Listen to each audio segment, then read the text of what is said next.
Hello everybody and welcome to this week's community question. My name is Alex, and welcome to a brand new day and week. Hope you all haven't been chomping at the bit just to get a new question. I sure have. As mentioned in the previous episode, we'll be starting with channel updates today. I also promised it won't take too long. So, here it is. This Thursday will mark the first official premiere of Hours Later, and it'll be a detailed review of Monster Hunter World. Also upcoming is another episode of Hours Later featuring Yakuza 6. And for fans of Travel Eorzea, I'm working on getting a new episode dedicated to Central Thanalan sometime in April. Keep in mind that, for the latter two, the release dates are subject to change, so make sure you check back every Monday on Community Question for any changes. Per tradition, let's go through everyone's answers to last episode's community question. For the people who missed it, last week's question was, what is your favorite video game sequel? Let's see what you all came up with. Darkscream writes, my favorite sequel to a video game franchise I love is Street Fighter III Third Strike. While the gameplay is mostly the only thing most fans praise this game for, I actually love everything else about it more. Third Strike had some of the best sprite work Capcom's put out. The presentation was pretty solid, and most of all, it has one of my absolute favorite fighting game soundtracks of all time. That even includes the character select theme.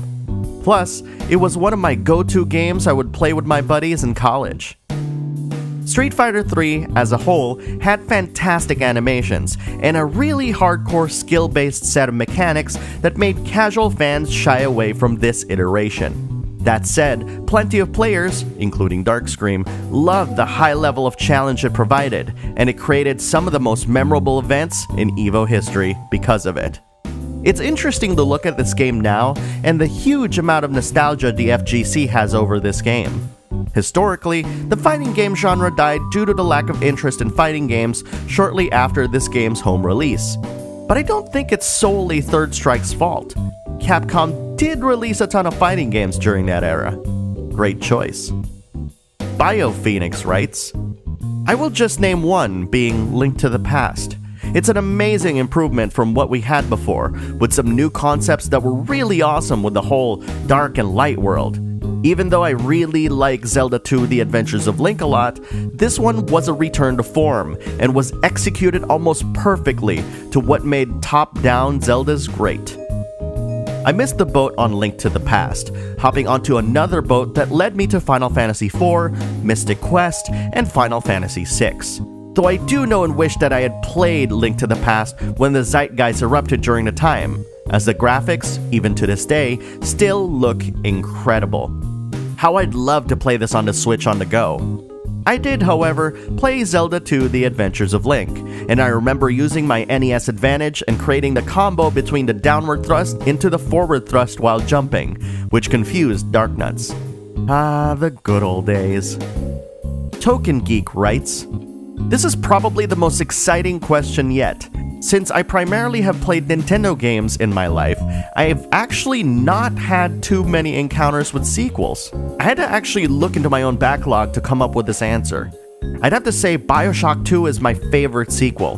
The first entry in the franchise blew me away, and though the same can't be said for BioShock 2, it was still such a joy to be able to explore more of Rapture.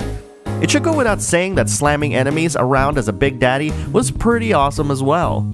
Literally stepping into the shoes of one of Rapture's most feared monsters was very surreal, and a great payoff as a hardcore fan of the franchise. I mentioned to TokenGeek that while I've heard a lot of praise lobbied at the Minerva's Den DLC of BioShock 2, which then prompted some of its developers to create Gone Home and then Tacoma, that I rarely see praise for said game. And I'm a fan of the series in general, including BioShock Infinite, so it's crazy that I haven't gotten around to playing this game.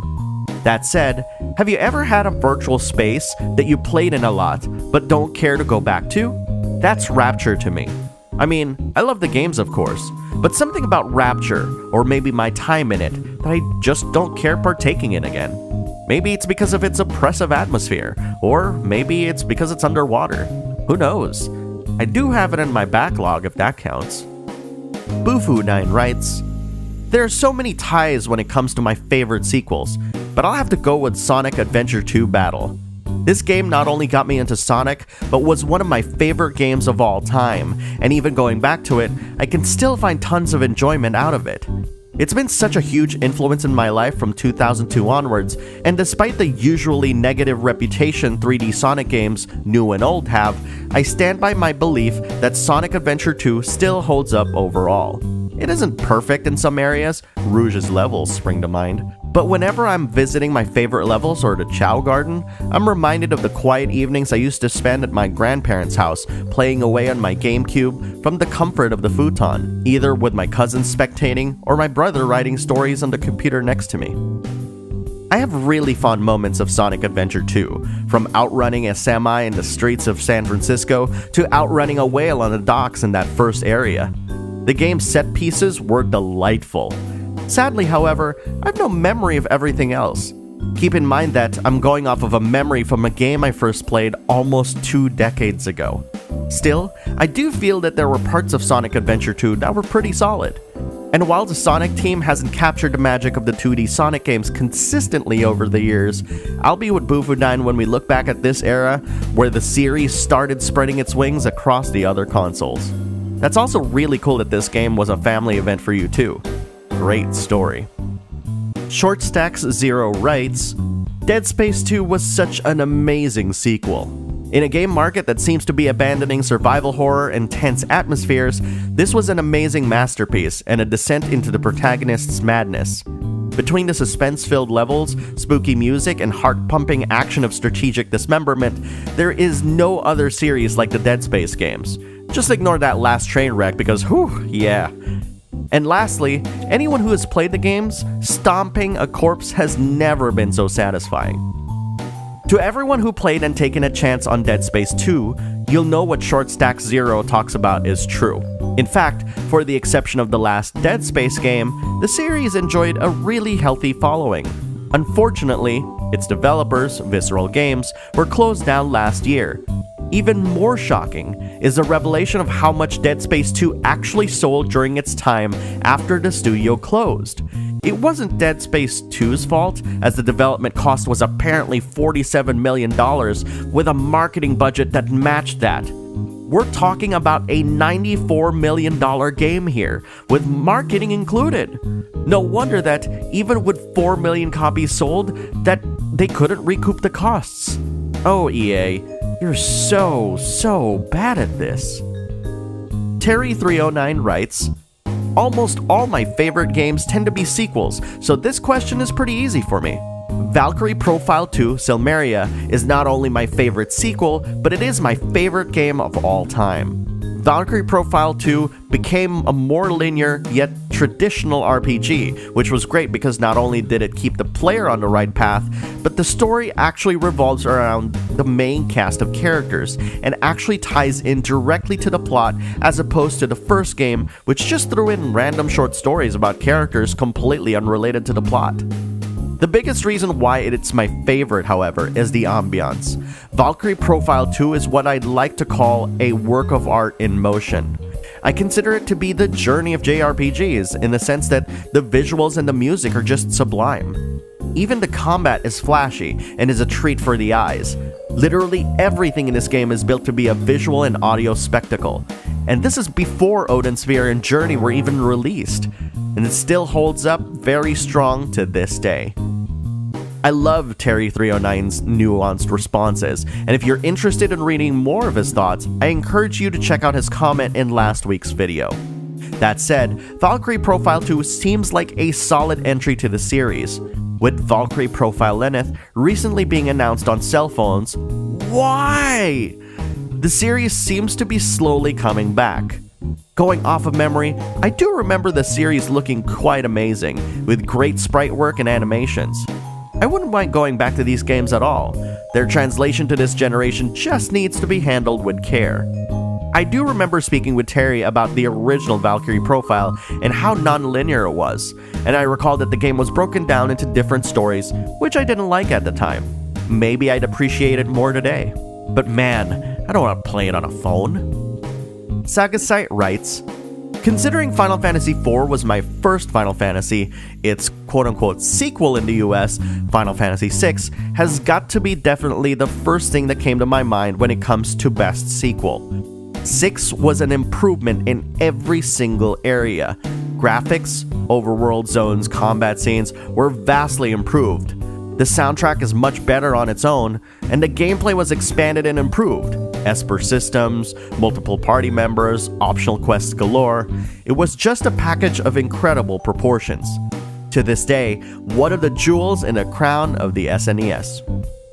Final Fantasy VI is still one of my favorite RPGs of all time. I did recently start a playthrough of it on my PlayStation, but that might take a bit more time to finish, as the loading times to just get into the menus take a bit too long. That said, the game holds up to this day, I feel, as the gameplay systems are fun and it really emphasizes the differences between the characters. It's probably also the most mature game in the series, though I'll really have to play it again to make that claim. So many RPGs and so little time. And that's all the time we have for your answers. Remember, if you want to make sure that your answer gets read in the next community question, make sure to hit that subscribe button and the bell icon so you'll be notified of future episodes. Also, make sure to check out the channels of everyone who's replied. You'll never know who's a YouTuber or not. You guys probably noticed that the channel got 100 subscribers, then shortly after, the channel got 200 subscribers, but there weren't any proper celebration. That's because I've been saving it all for this moment. Instead of asking you this week's community question, I felt it proper for episode 10 in a series that you get to turn the tables on me this week and ask me a question, which will be answered in the next episode. So, you know what to do. Ask me a question.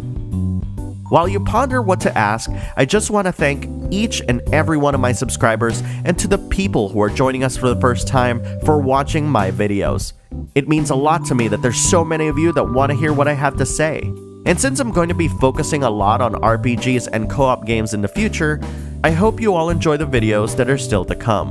I'm going to do my best to make sure you're all entertained and informed.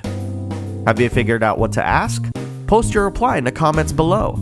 Also, don't forget to click subscribe and then the bell icon so you'll be notified of future videos. Thanks for watching, and I'm looking forward to talking with you in the comments.